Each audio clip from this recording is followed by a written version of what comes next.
Title: Inn of Silent Blades, the Desert Moon. Inn stood like a ghost in the heart of the western dunes, a place where blades gleamed under starlight and no question was ever asked twice.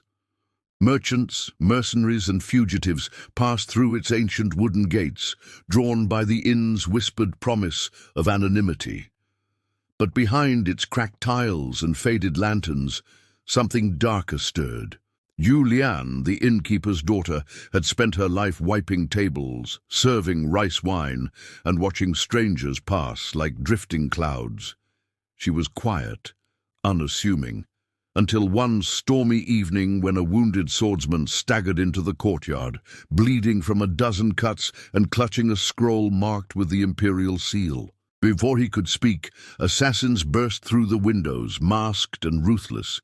Lian reacted not as a common girl, but with speed and skill no one had seen, parrying with a serving tray, disabling foes with chopsticks. Her movements were precise, like a memory returning to flesh.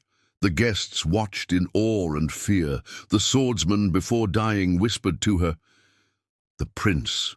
Protect the prince hidden among them." Then he died. Lian was shaken, but something inside her awakened, a memory she had buried deep. Her father had once been a shadow warden of the empire, executed for treason.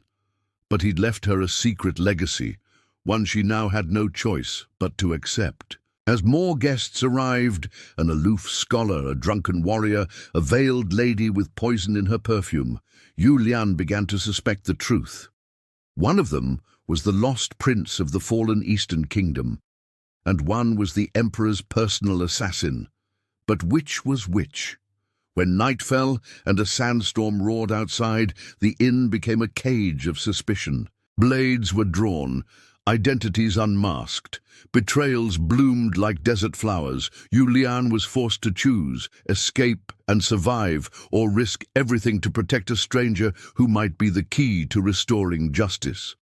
In the final clash, she faced the Emperor's assassin alone under the light of a flickering lantern.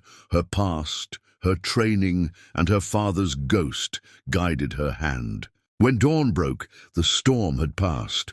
Only two figures remained standing in the inn's courtyard: Lian, bloodied but unbowed, and the true prince, now heir to a rebellion.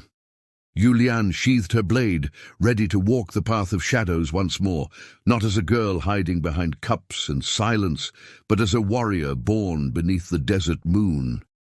"You said